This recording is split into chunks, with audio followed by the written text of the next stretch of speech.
السلام علیکم، میں ہوں آپ کا میزبان سمر عباس۔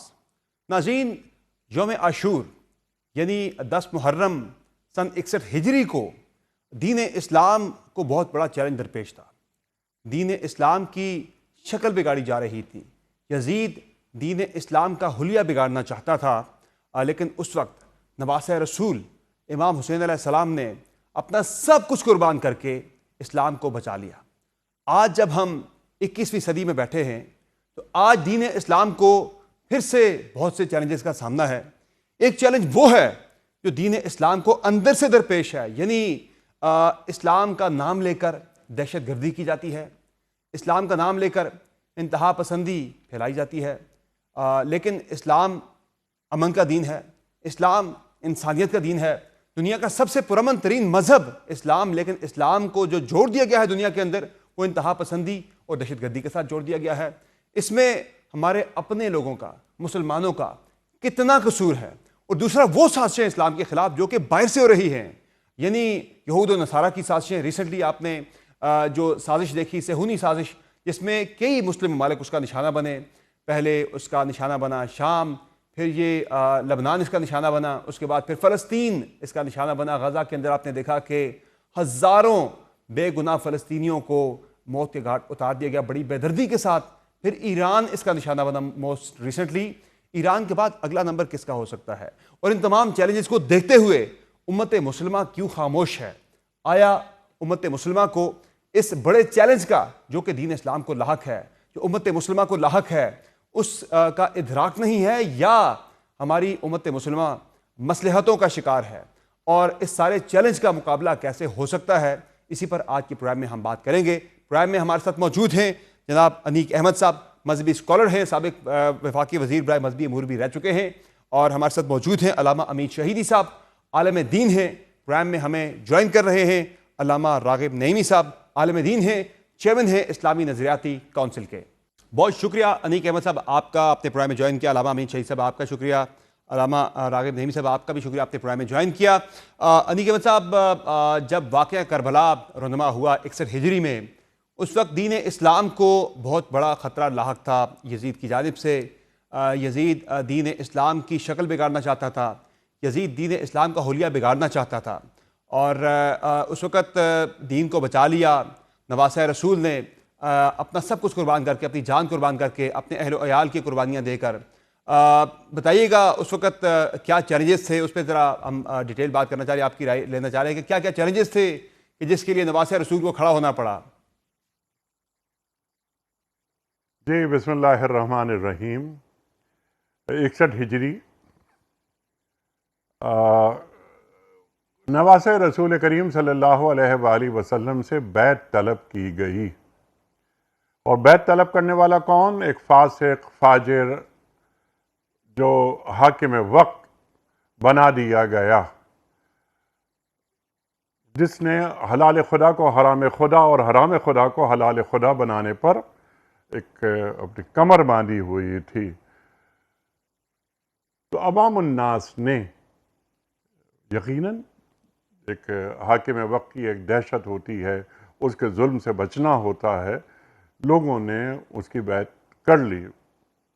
لیکن امام عالی مقام حضرت امام حسین علیہ السلام، نواسۂ رسول کریم صلی اللہ علیہ وآلہ وسلم، ان سے تو بیعت نہیں لی جا سکتی تھی نا۔ وہ کیسے بیعت کرتے؟ وہ نواسۂ رسول کریم صلی اللہ علیہ وآلہ وسلم ہے۔ ان کی تربیت کس ماحول میں ہوئی؟ وہ کس کے بیٹے ہیں؟ علی یا مرتضیٰ کے بیٹے کرم اللہ وجہہ۔ وہ کس کے بیٹے ہیں؟ حضرت فاطمہ زہرا سلام اللہ علیہا۔ امام عالی مقام حضرت امام حسین علیہ السلام کا ایک جملہ، اللہ اکبر اللہ اکبر، مثلی لا یبایو مثلہ، مجھ جیسا تجھ جیسے کی بیعت کرے۔ یہ کیسے ہو سکتا ہے؟ اپنا نام بھی نہیں لیا، یزید کا نام بھی نہیں لیا، دو نام، یعنی ایک پاک نام اور ایک غلیظ نام، یہ دونوں نام ایک ساتھ کیسے لیے جا سکتے تھے؟ تو مثلی لا یبایو مثلہ، مجھ جیسا تجھ جیسی کی بیعت کیسے کرے؟ حالات و واقعات یہ کہ یعنی اللہ کی زمین پر جب اللہ کا نظام پامال کیا جا رہا ہو، یعنی عدل کا جو نظام ہوتا ہے وہ زمین پر نظر نہیں آئے، اللہ تعالیٰ نے چند باتیں بتائی ہیں، انہیں قرآن کریم میں اظہار ہوتا ہے، ملتی ہیں وہ باتیں۔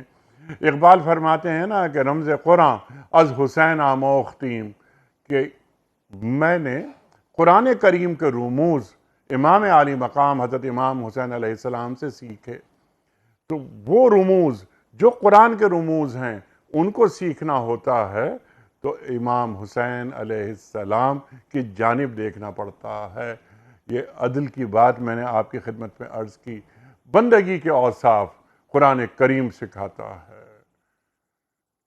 بے شک دیکھیے امام عالی مقام حضرت امام حسین علیہ السلام نے یہ بتایا اپنے عمل سے کہ میری جو جان ہے یا میرے رفقا کی جان، اہل بیت کی جان، اللہ تعالیٰ کی عظمت کے سامنے کچھ نہیں ہے۔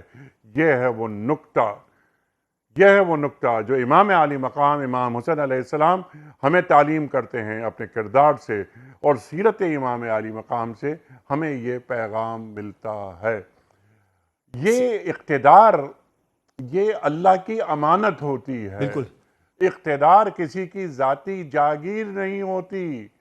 امام عالی مقام حضرت امام حسین علیہ السلام نے بتایا کہ میں کمزور ہوں، بظاہر کمزور ہوں، بظاہر تم فاتح ہو، لیکن تاریخ یہ بتائے گی کہ تم نے شکست کھائی، میں فاتح رہا۔ تو آج ہم یہی بات کہتے ہیں کہ قلم میں دم ہے تو لکھو، حسین ہار گیا، یزید تھا، حسین ہیں۔ بے شک علامہ امین شہیدی صاحب، اس وقت اگر امام حسین علیہ السلام قیام نہ کرتے، سٹینڈ نہ لیتے، تو کیا حلیہ ہونا تھا پھر دین اسلام کا؟ بسم اللہ الرحمن الرحیم۔ سب سے پہلے میں آپ کا اور آپ کے باقی مہمانوں کا شکر گزار ہوں۔ دیکھیے عام طور پر جب عاشورہ اور امام حسین علیہ السلام کی تحریک پر گفتگو ہوتی ہے تو عمومی باتیں کی جاتی ہیں، لیکن وہ جو بنیادی نقطہ ہے اس کی طرف کم لوگوں کی توجہ ہوتی ہے۔ دیکھنے کی ضرورت ہے کہ یزید ابن معاویہ کے مقابلے میں حسین ابن ابی طالب کھڑے ہیں۔ ماحول کیسا ہے جس میں حسین ابن ابی طالب، حسین ابن علی کو یہ محسوس ہو رہا ہے کہ اگر میں نہ اٹھوں تو دین ختم ہو جائے گا۔ وہ کیا نقطہ ہے بیسیکلی؟ سوال یہ ہے کہ کیا مسجدوں کو تالا لگ چکا تھا؟ کیا روزے پر پابندی تھی؟ کیا نماز پر پابندی لگ گئی تھی؟ کیا قرآن پڑھنے پر پابندی تھی؟ کیا حج پر پابندی تھی؟ آپ فوراً جواب دیں گے نہیں، ان میں سے تو کسی چیز پر پابندی۔ تو پھر وہ کون سی چیز ہے جس کی وجہ سے امام حسین علیہ السلام نے قیام فرمایا، اور آج حسین زندہ ہے اور دلوں میں زندہ ہے اور تا قیام قیامت زندہ ہے، اور اسلام ان کی مرہون منت ہے؟ وہ چیز اصل میں یہ ہے کہ نبی کریم صلی اللہ علیہ وآلہ وسلم نے اپنی 23 سالہ زندگی میں محنت شاقہ کے ذریعے سے اور ان تمام مصائب کو جھیل کر، جن کے حوالے سے خود رسول کریم نے فرمایا کہ جتنی مجھے اذیت دی گئی کسی نبی کو اذیت نہیں دی گئی۔ آپ اس کلام سے اندازہ لگا سکتے ہیں کہ یہ خود نبی کریم کے حال حیات کی بات ہو رہی ہے، ان کے بعد کی بات نہیں ہو رہی۔